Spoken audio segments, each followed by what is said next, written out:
Esto es un transistor. Es uno de los dispositivos más importantes que se han inventado, así que vamos a aprender cómo funcionan en detalle en este vídeo. Los transistores tienen muchas formas y tamaños. Hay dos tipos principales, los bipolares y los de efecto de campo. En este vídeo nos centraremos en la versión bipolar. Los transistores son pequeños componentes electrónicos con dos funciones principales. Pueden actuar como interruptor para controlar circuitos y también pueden amplificar señales. Los transistores pequeños de baja potencia están recubiertos de una carcasa de resina para ayudar a proteger las piezas internas, pero los transistores de mayor potencia tendrán una carcasa parcialmente metálica que se utiliza para ayudar a eliminar el calor generado, ya que éste dañará los componentes con el paso del tiempo. Por lo general, estos transistores de carcasa metálica están unidos a un disipador de calor que ayuda a eliminar el calor no deseado. Por ejemplo, dentro de esta fuente de alimentación de corriente directa tenemos algunos transistores MOSFET que están unidos a grandes disipadores de calor. Sin el disipador, los componentes alcanzan rápidamente los 45 grados Celsius o 113 Fahrenheit con una corriente de solo 1,2 amperes. Se calentarán mucho más a medida que aumente la corriente, pero para los circuitos electrónicos con corrientes pequeñas podemos utilizar simplemente los transistores con carcasa de resina que no requieren un disipador de calor. En el cuerpo del transistor encontraremos un texto que nos indica el número de parte con el que podemos encontrar la hoja de datos del fabricante.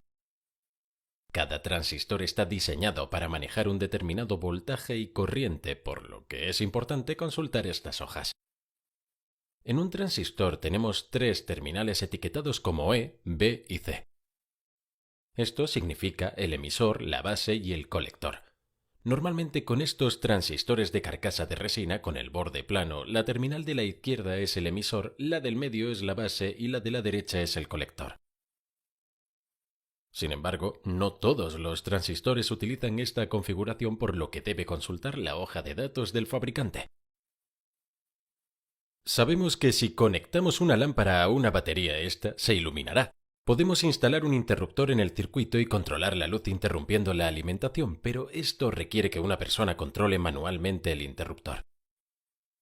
Entonces, ¿cómo podemos automatizar esto? Para ello utilizamos un transistor. Este transistor bloquea el flujo de corriente por lo que la luz está apagada. Pero si proporcionamos un pequeño voltaje a la terminal de la base, hace que el transistor permita el flujo de corriente en el circuito principal, por lo que la luz se enciende. Podemos entonces colocar un interruptor en la terminal de control para hacerla funcionar a distancia, o podemos colocar un sensor en ella para automatizar el control.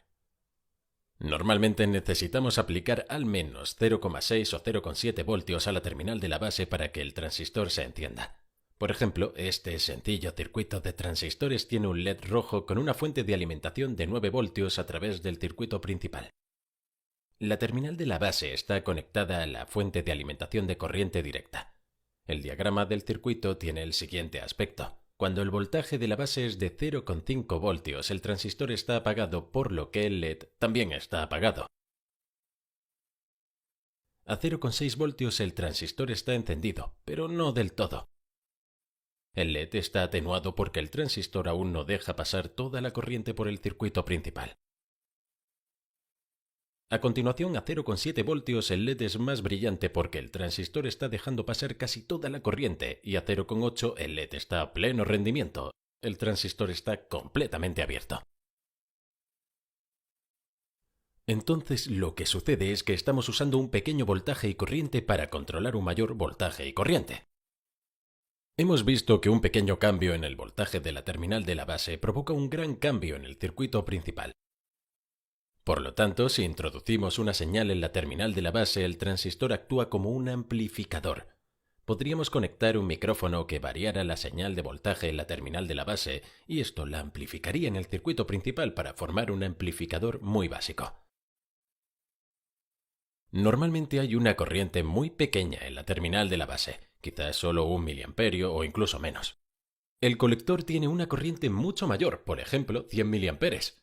La relación entre estas dos se conoce como ganancia de corriente y utiliza el símbolo beta. Podemos encontrar la relación en la hoja de datos del fabricante. En este ejemplo, la corriente de colector es de 100 mA y la corriente de base es de 1 mA, por lo que la relación es 100 dividido por 1, lo que nos da 100. Podemos reordenar esta fórmula para encontrar también las corrientes.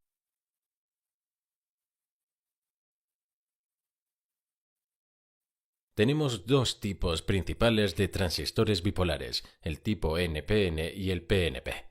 Los dos transistores parecen casi idénticos, por lo que tenemos que revisar el número de parte para saber cuál es cada uno. Utilizando un transistor NPN, tenemos el circuito principal y el circuito de control. Ambos están conectados al positivo de la batería.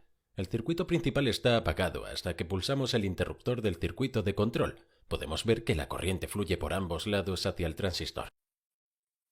Podemos quitar el circuito principal y el LED del circuito de control se seguirá encendiendo cuando se pulse el interruptor, ya que la corriente está volviendo a la batería a través del transistor. En este ejemplo simplificado, cuando se pulsa el interruptor hay 5 mA que fluyen hacia la terminal de la base. Hay 20 mA que fluyen hacia la terminal del colector y 25 que salen del emisor.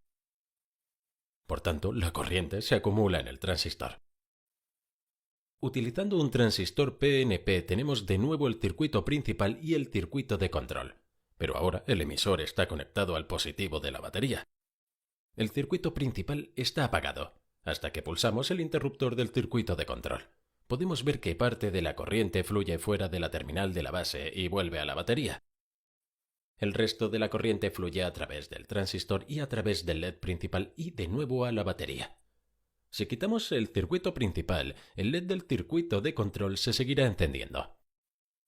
En este ejemplo, cuando se pulsa el interruptor hay 25 mA que fluyen hacia el emisor, 20 mA que salen del colector y 5 mA que salen de la base. Por tanto, la corriente se divide en el transistor. Voy a ponerlos uno al lado del otro para que puedas ver cómo se comparan. Los transistores se muestran en los dibujos eléctricos con símbolos como estos. La flecha se sitúa en la terminal del emisor. La flecha señala la dirección de la corriente convencional para que sepamos cómo conectarlos en nuestros circuitos. Para entender cómo funciona un transistor, quiero que primero te imagines agua fluyendo por una tubería. Fluye libremente por la tubería hasta que la bloqueamos con un disco. Ahora, si conectamos una tubería más pequeña a la principal y colocamos una compuerta giratoria dentro de esta tubería pequeña, podemos mover el disco utilizando una polea. Cuanto más se abra la compuerta giratoria, más agua podrá fluir por la tubería principal. La compuerta giratoria es un poco pesada, por lo que una pequeña cantidad de agua no será suficiente para abrirla. Se necesita una cierta cantidad de agua para forzar la apertura de la compuerta. Cuanta más agua fluya en esta pequeña tubería, más se abre la compuerta y permite que fluya más y más agua en la tubería principal. Así es como funciona esencialmente un transistor NPN. Quizás ya sepas que cuando diseñamos circuitos electrónicos utilizamos la corriente convencional. Así que en este circuito de transistor NPN suponemos que la corriente fluye desde el positivo de la batería hacia las terminales del colector y la base y luego sale por la terminal del emisor. Siempre utilizamos esta dirección para diseñar nuestros circuitos. Sin embargo, eso no es lo que ocurre en realidad. En realidad, los electrones fluyen del negativo al positivo de una batería. Esto fue demostrado por Joseph Thomson, quien realizó algunos experimentos para descubrir los electrones y también demostrar que fluyen en la dirección opuesta. Así que, en realidad, los electrones fluyen del negativo al emisor y luego salen del colector y de la base. A esto le llamamos flujo de electrones. Las pondré una al lado de la otra para que puedas ver la diferencia entre las dos teorías. Recuerda que siempre diseñamos los circuitos utilizando el método de la corriente convencional, pero los científicos e ingenieros saben que el flujo de electrones es cómo realmente funciona. Por cierto, también hemos explicado en detalle el funcionamiento de una batería en nuestro vídeo anterior. Bien, sabemos que la electricidad es el flujo de electrones a través de un cable. El cable de cobre es el conductor y el plástico es el aislante. Los electrones pueden fluir fácilmente a través del cobre, pero no pueden fluir a través del aislante de plástico. Si observamos el modelo básico de un átomo para un conductor metálico, tenemos el núcleo en el centro y este está rodeado por una serie de capas orbitales que contienen los electrones. Cada capa contiene un número máximo de electrones y un electrón debe tener una determinada cantidad de energía para ser aceptado en cada capa. Los electrones más alejados del núcleo son los que tienen más energía. La capa más externa se conoce como capa de valencia. Un conductor tiene entre 1 y 3 electrones en su capa de valencia. Los electrones se mantienen en su lugar gracias al núcleo, pero hay otra capa conocida como banda de conducción. Si un electrón puede llegar a ella, puede liberarse del átomo y pasar a otros átomos. En un átomo metálico como el cobre, la capa de valencia y la banda de conducción se sobreponen, por lo que es muy fácil que los electrones se muevan. En el caso de un aislante, la capa más externa está repleta. Hay muy poco o ningún espacio para que un electrón se integre. El núcleo tiene un fuerte control sobre los electrones y la banda de conducción está muy lejos, por lo que los electrones no pueden llegar a ella para escapar. Por lo tanto, la electricidad no puede fluir a través de este material. Sin embargo, hay otro material conocido como semiconductor. El silicio es un ejemplo de semiconductor. En este material hay un electrón de más en la capa de valencia para que sea un conductor, por lo que actúa como un aislante. Pero como la banda de conducción está bastante cerca, si proporcionamos algo de energía externa, algunos electrones ganarán suficiente energía para dar el salto a la banda de conducción y quedar libres. Por lo tanto, este material puede actuar como aislante y como conductor. El silicio puro casi no tiene electrones libres. Así que lo que hacen los ingenieros es recubrir el silicio con una pequeña cantidad de otro material, lo que cambia sus propiedades eléctricas. A esto lo llamamos dopaje de tipo P y de tipo N. Combinamos estos materiales para formar la unión PN. Podemos juntarlos para formar un transistor NPN o PNP. Dentro del transistor tenemos la terminal del colector y la terminal del emisor. Entre ellos, en un transistor NPN tenemos dos capas de material de tipo N y una capa de tipo P. El conductor de la base está conectado a la capa de tipo P. En un transistor PNP esto está configurado justo al revés. Todo está recubierto de una resina para proteger los materiales internos. Imaginemos que el silicio aún no ha sido dopado, por lo que solo hay silicio puro en su interior. Cada átomo de silicio está rodeado por otros 4 átomos de silicio. Cada átomo quiere 8 electrones en su capa de valencia, pero los átomos de silicio solo tienen 4 electrones en su capa de valencia. Por lo tanto, comparten disimuladamente un electrón con su átomo vecino para conseguir los 8 que desean. Esto se conoce como enlace covalente. Cuando añadimos el material de tipo N, como el fósforo, este ocupará la posición de algunos de los átomos de silicio. Los átomos de fósforo tienen 5 electrones en su capa de valencia. Así que como los átomos de silicio comparten electrones para conseguir los 8 deseados, no necesitan este extra, lo que significa que ahora hay electrones de más en el material y estos son libres de moverse. Con el dopaje de tipo P añadimos un material como el aluminio. Este átomo solo tiene 3 electrones en su capa de valencia. Por lo tanto, no puede proporcionar a sus 4 vecinos un electrón para compartir, por lo que uno de ellos tendrá que quedarse sin él. Esto significa que se ha creado un hueco que puede ocupar un electrón. Ahora tenemos 2 piezas dopadas de silicio, una con demasiados electrones y otra con pocos electrones. Los dos materiales se unen para formar una unión PN. En esta unión obtenemos lo que se conoce como región de agotamiento. En esta región, algunos de los electrones sobrantes del lado de tipo N se desplazarán para ocupar el hueco del lado de tipo P. Esta migración formará una barrera con una acumulación de electrones y huecos en lados opuestos. Los electrones están cargados negativamente y los huecos se consideran, por tanto, cargados positivamente. Así que esta acumulación provoca una región con carga negativa y otra con carga positiva. Esto crea un campo eléctrico y evita que se muevan más electrones. La diferencia de potencial a través de esta región suele ser de unos 0,7 voltios. Si conectamos una fuente de voltaje a través de los dos extremos con el positivo conectado al material tipo P, se creará una polarización directa y los electrones comenzarán a fluir. La fuente de voltaje tiene que ser mayor que la barrera de 0,7 voltios, de lo contrario, los electrones no pueden hacer el salto. Cuando invertimos la fuente de alimentación para que el positivo esté conectado al material tipo N, los electrones retenidos en la barrera serán arrastrados hacia el terminal positivo y los huecos serán arrastrados hacia el terminal negativo. Esto provoca una polarización inversa. En un transistor NPN tenemos dos capas de material tipo N, por lo que tenemos dos uniones y por tanto dos barreras. Por lo tanto no puede fluir corriente a través de él normalmente. El material tipo N del emisor está muy dopado, por lo que hay un gran exceso de electrones. La base de tipo P está ligeramente dopada, por lo que hay algunos huecos.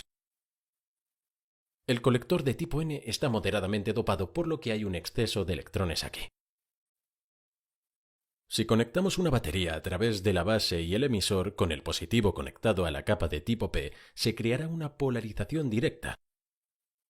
La polarización directa hace que la barrera se colapse siempre que el voltaje sea de al menos 0,7 voltios. Así, la barrera disminuye y los electrones se precipitan para llenar el espacio dentro del material tipo P. Algunos de estos electrones ocuparán un hueco y serán atraídos hacia el terminal positivo de la batería.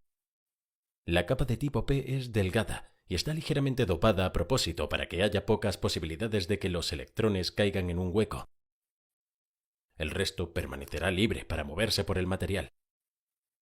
Por lo tanto, solo una pequeña corriente saldrá de la terminal de la base dejando un exceso de electrones ahora en el material de tipo P. Si entonces conectamos otra batería entre el emisor y el colector con el positivo conectado al colector, los electrones cargados negativamente dentro del colector serán atraídos hacia el terminal positivo, lo que provoca una polarización inversa. Si recuerdas, con la polarización inversa, los electrones y huecos de la barrera son atraídos de nuevo al otro lado. Así, los electrones del lado de la barrera de tipo P son arrastrados hacia el lado de tipo N y los huecos del lado de tipo N son arrastrados hacia el lado del P.